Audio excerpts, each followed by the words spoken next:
So I'm responsible for the urban program at Axel Johnson Foundation. I'm funding a lot of research about cities at several universities and several countries. They all have in common that they are addressing very fundamental issues about cities and city lives. And I will try to reflect a little bit upon them, and they will eventually result in papers, but not for the moment. So if we start with the first question, what is a city? As we have heard today, we don't have any clear definitions, which makes the general discussion about cities very difficult, of course. And different countries and different disciplines have different definitions. So when the key concept is shaky, all other related concepts are also shaky. So what is density then? What are we measuring when we are measuring density? And what is the frame? The larger the frame we have, the lower the density will be. Are we measuring building density or population density? Or why not the density of public space? Cities do need public space. Why don't we measure the density of public space? And what is the relation between building height and density? That is a very complicated question. We don't have any clear answer on that. Barcelona is extremely dense with its 8 floors. Can match almost any densities. Not on the block level, but on a larger level. And what is mixed use? From the air, everything looks mixed on the ground, but when you stand on the ground, nothing is really mixed. So what is the proper altitude to investigate mixed use? I have seen, for example, how Brookings have this research project about innovation districts in urban areas. I would say that they're working from to high altitude to understand what's going on the ground. And what is public space then? We have many different definitions, from law to sociology, logical definitions. And what do we know about the life in public space? This is a huge question. And how about supply-demand then? Buildings in a city doesn't really behave as ordinary products on other markets. Because when you add a new building to the city, you don't only add square meters, you also changes the configuration of the city. So very often the new supply actually increases the demand, which is counterintuitive. And how about ownership? Does it matter if 500 or 5,000 or 50,000 people own something in the city? And does it matter if the ownership is local, regional, global? And finally, morphology still means something, I believe, even in modern times. So let's start with the first question. One of the first people who started to think about this, what is a city statistically, in modern times was Anna Ferin-Weber, who wrote this classic, The Growth of Cities, and published it in 1899. And almost complex issues with definitions that we discuss today, he actually discussed in his book in a very clear language. And for a contemporary reader, the first sentence is of great interest, where it says that the most remarkable social phenomenon of the present century is the concentration of population in cities is a common observation. Sometimes we forget that our rural to urban shifts happened for 120 years ago. What's now going on in the south happened in the west then. And they actually discussed that then. So maybe we should go back to our classics. Because they were discussing what are the economic, moral, political, and social consequences of the redistribution of population. And he goes on with the definition problem. What, for instance, is the real significance of the terms urban population, rural population? Does urban population include the dwellers in villages and small towns as well as those in cities? What is the line of division between urban and rural districts? We have still not solved that question. Which brings us to a statement. I will not say it loud because I hate it. I'm so sick and tired of hearing it and reading it. But I show it for you. That is this statement that comes from United Nations. Besides the fact that this is very annoying to hear this in every lecture, in every book, every paper, every speech, it is fundamentally wrong. It is not true that half of the world population lives in cities. Ewan tries to put a light on a very important issue, and are using this as a rhetoric, I would say, because their definitions of what a city is very awkward. So they are based this on self-reported figures, and most nations are using political borders for deciding if this municipality is urban or not, or if it's rural. Usually with one indicator, like pure population, or employment conditions, density, governance, type of economic activity. No one refers to urban form, which is a little bit interesting. So what is a city? For ordinary people, this is Paris. For ordinary people, they will perceive the center of Paris with streets and parks and squares as the city. And the other stuff here is something else. But for an urban analytic person, the whole municipality seems to be a city. And it becomes even more strange if we check what Eurostat says. Eurostat are monitoring urbanization of Europe.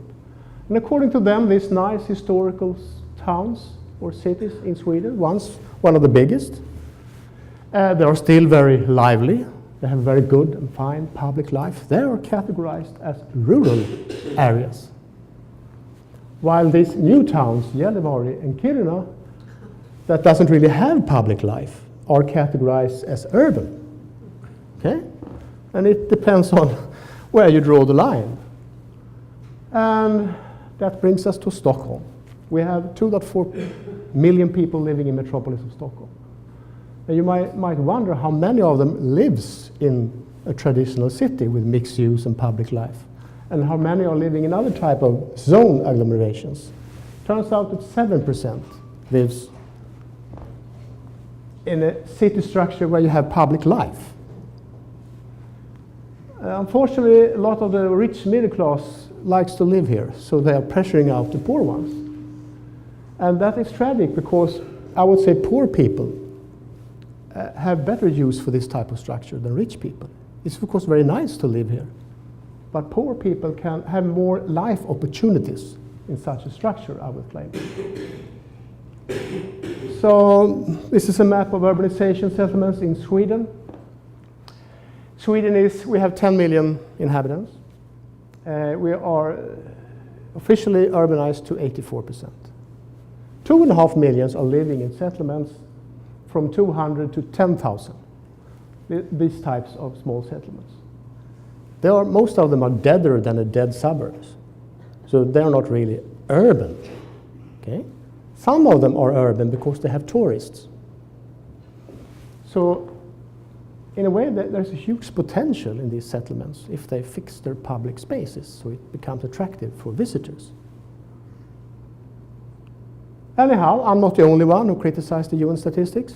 I have friends here in Harvard, Professor Neil Brenner, and his friend Christian Schmidt from KTH Zurich are saying the same thing.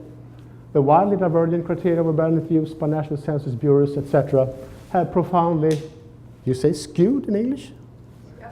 The UN's estimations of the world urban population. But they have a total different perspective than I have, because they believe, they believe that the whole planet is urban. It is clear that the settlement-based understandings of the urban condition have now become obsolete. The urban cannot be plausibly understood as bounded and closed of the social relations, etc. So they are claiming urbanity is everywhere, following Marx, of course, the global capitalism spreading. And I say, just to make a point, that urbanity is almost nowhere. It is only where you have local public life. Maybe 20% of the earth lives in such a structure. So this is a diagram how Brenner and his friend debunked the urban age myth. So they are questioning two fundamental assumptions. A, methodological territorialism. They are questioning that. It's very difficult for me to pronounce. I'm Swedish, but they are questioning that social processes are bounded to places, you can say.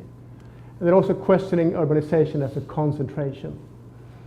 And the rest of the card house falls apart then, and people like me are settlement fetishists.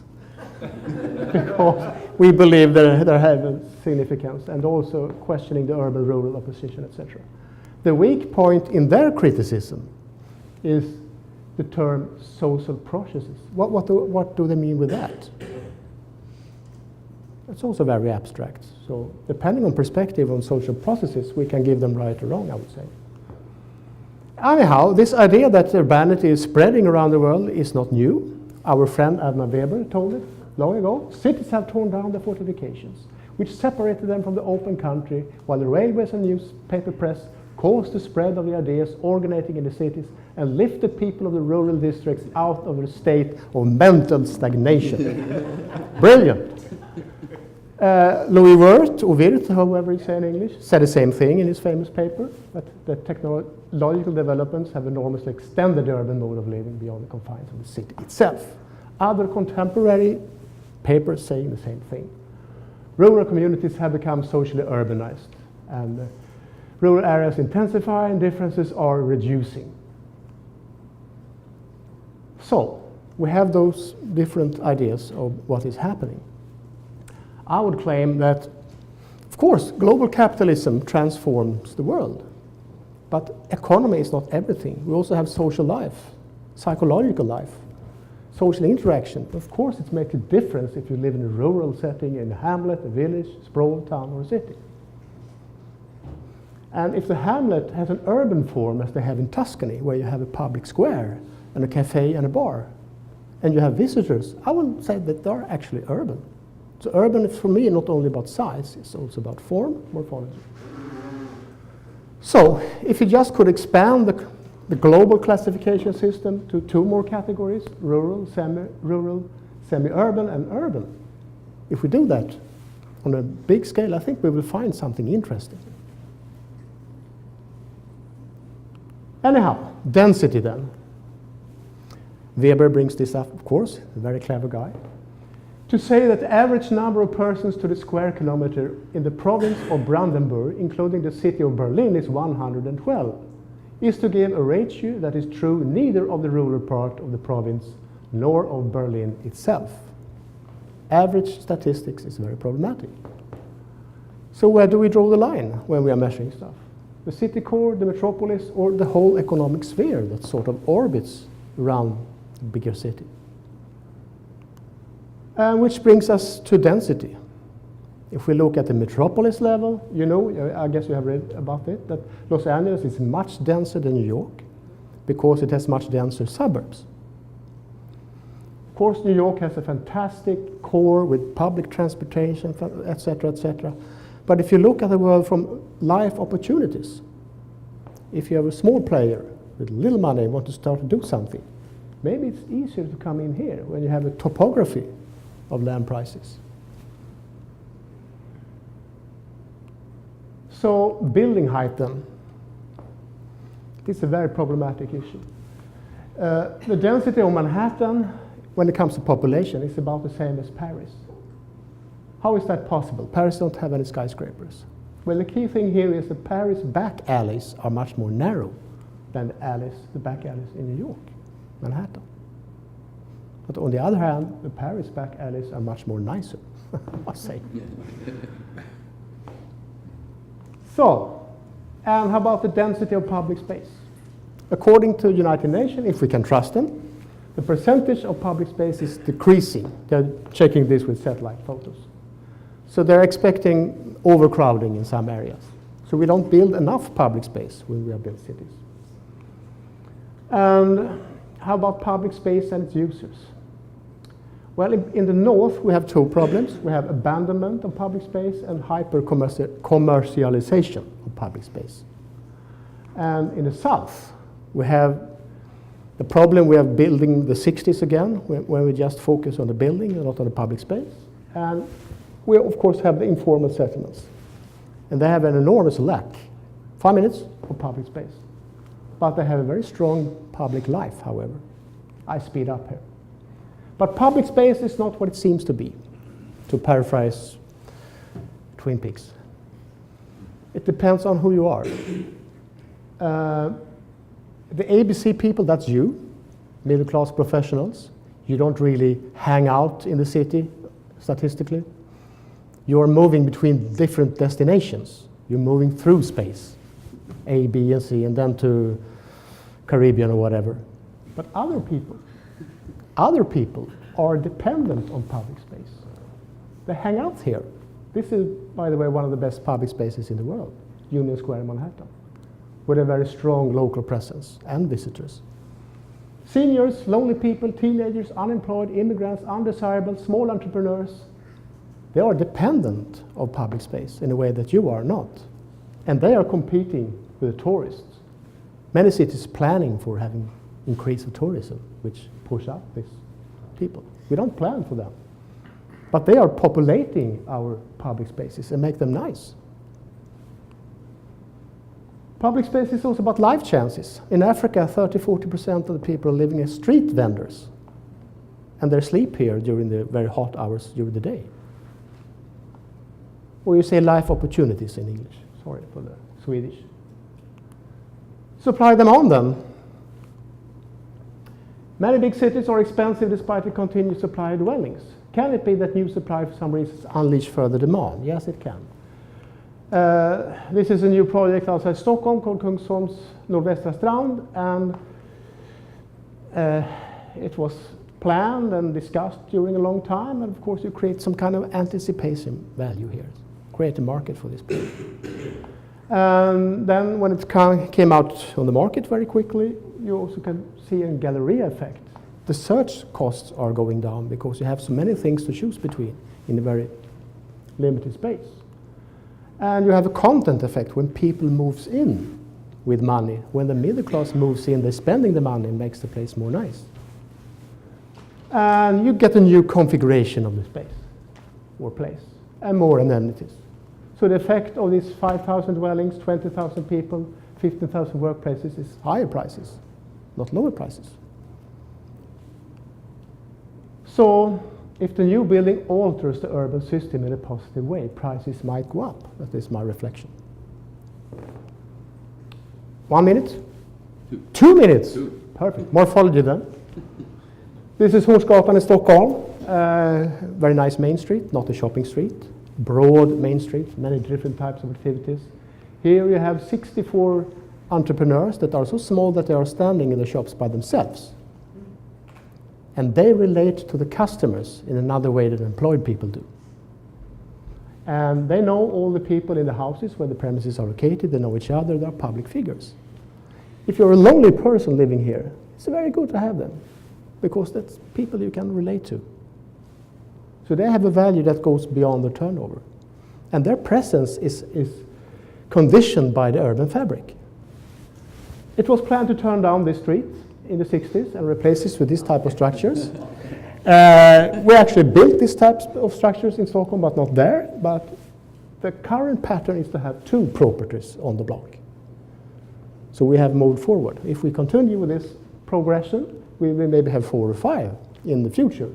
And finally, we will be able to create a main street again. But to go from that system to that system is a huge thing. Think of 1 owner or 15 owners on the block. If we do this on a larger scale, how will that affect the financial system? How will it affect the resilience, the economic resilience? And if you go from that structure to that structure, a lot of stuff will happen in the public space. I will do it very quickly. Fine-grained ownership and smart money. You can have local money, they behave different than global money. Easy to mix different groups in the block. Easy to mix tenure in the block. Easy to adapt or demolish buildings. More entrance on the street. Fewer dwellings share entrance, reduce anonymity, and easier to encourage premises at street level. Creates variation of architecture. More attractive environment for pedestrians. And you can adapt the block to different street types. Thanks. Why does it matter if the population statistics are wrong? What? Why does it matter if the population statistics are wrong? If what it's suggesting is a trend, I don't think the trend it's showing is incorrect. And so obviously when you're trying to bring together different national systems of statistics, you're going to have inconsistency and so on. Why the big debate over, whether this is urban or not urban? We are making political decisions on that statistics and also doing economic analysis of that statistics. And in Sweden, The rural areas are quite stable, 15% of the population. What's happening in Sweden is immigration. So this is not a rural to urban shift that we have in the south. And sometimes you have a shift from smaller cities to suburbs. That makes a difference. But that's, I mean, clearly that's operating within a national system, and you have all of those refinements there. But at the big level, I mean, I understand there's a lot of quite scholastic debate around it, but I also tend to go with the experiential definitions of... I claim that the traditional fine-grained mixed city gives more life opportunities to poor people. I absolutely agree. So it matters if we have a lack of it. I absolutely agree, but I think the population statistics are maybe a bit of a red herring, because it's really, in the end, you're talking about urban form and urban experience and urbanity as your definition, I think. But we don't have a rural to urban shift in the West. West is already urbanized to 80% according to statistics. Mm-hmm. So we have another shift, a post-industrial shift. Yeah. But I think the UN discourse is not about that's not where its focus of energy is. That's the 19th, the early mid-20th century. Mm-hmm. And there's something else, similar kinds of processes at a more rapid rate going on elsewhere. And how? I'm sick and tired of that phrase. I don't want to hear that. We use it to justify what we do. Yeah. Right. Okay, Peter had something also. Yeah. I have asked enough. Yeah. Peter wants you to go first. Oh, okay, fine. So, where do you leave us? I like one word to describe what you did is indeterminacy, the indeterminacy of the urban condition, right? In the sense that it varies enormously, etc. So you who did all of this, it was absolutely brilliant. What is your next step, or is that it? I think we should focus on public space first, buildings then. That's a very nice, clear. Yeah. That's right. So public space is actually the beating heart of the urban condition. Because people without resources are dependent on the places where they're living. I think that's very good. They need better public space. Yeah, I think that's excellent. Is where there's social life. That's My takeaway, right, is that urban life is, whether it's in a hamlet or a town or a village or the city, is where people are coming together and encountering each other and difference. And you have locals and visitors. All of it mixed. You have people mixed together. Yeah. Okay. So Democratize both the different spaces. Sorry. If Peter, just very, very short. If we talk about public spaces, is it for the public or a particular target? Because public spaces is not for all. We have... good question. But Zeta can answer. No, you answer. I'm not answering. I'll talk about that. Peter? Of course, it must be public. Must be, but who decide? Yeah, who decide? That's a good question. So I cannot answer that. I just want publicly to put owned, focus on the or issue. is it just where the public is? Well, this is a great debate. And the question at the end is, of course, do we really measure what we want to know? If we look into human health, maybe the temperature is something which can be helpful to measure something about our health. It does not tell us the whole story, and it might be absolutely biased. The same may be with population density. It gives us some indications, but we also know if we look into the temperature of a patient over a couple of hours or days, at least you get some sort of a picture of the health of a person, whether he's sick or not. That might perhaps also be a way out here. But there's one more point, because I like your idea that a city essentially is social interaction. That's where people come together. Now, just a devil's advocate question. I grew up in a settlement pattern which was even lower than that of a hamlet. Let's say 4 neighbors, but we had very intensive social life relationships. And I'm so happy to know that given the intensity, I grew up now in an urban area, apparently, rather in one of the most distant rural areas, because we had a very intensive social relationship. So at the end, it's not that much about the physical environment. It's more about social Yeah, interaction so in a it's about public. numbers. You Num- were only 4 families. It's Yeah. about numbers. It's Yeah, easier sure. to interact. Yeah, So, yeah. so the lower the numbers are on the place, it's more easy it is to relate to those locally. Yeah, yeah. So actually in our suburbs, people connect very well Sure, because of sure. the lower I agree. number. I agree. But that, of course, leads to a final question. If public space is then so important, what does that tell us about urban architecture? It means perhaps we have to make sure that we need a minimum share of public space in any new urban development. And then the question of what kind of public space, because people have to interact, that is the interpretation of public space. I know in many cities and countries we have at least minimum requirements for the share of urban green. 10%, 5%, doesn't matter. But so there is some guarantee. I don't know whether other cities do have something on public space, because streets are also public space, but they can be terrible if there are lots of cars. They can be beautiful if you have pedestrian zones. So it has to do also with the functionality of public space, isn't it? Yeah. UN actually has some kind of recommendation today. I think they recommend 35% public space, including the streets, which is actually the Manhattan pattern. Is that Manhattan? Yeah, yeah. Yeah. It's a lot. It's much Roger more has than something, and then I think we're going to take our lunch. Sorry. The strange attractor is waiting. Well, it won't take long to get this out. All I would say is that seems to me social communication is increasingly moving away from face-to-face and being substituting through online chat rooms, et cetera, and so on. And, you know, I didn't think much about that argument until I moved to the town where my 15-year-old grandson lives. I got to tell you, boy, those kids, they have networks and they see each other once in a while, but they're communicating almost like the Borg people. Just absolute continuous movement, like hundreds of communications each day with members in these groups. So to what extent does the future looking out have to do with being next door to your neighbors or not next door to them? Yeah. I cannot tell that, really. I don't understand No. the naming. It's just amazing what they try to. Seth will talk about Okay. Okay. Lunch. Good. Let's have some face-to-face communication over lunch with our mouths full, okay? So, all right. Thank you to it.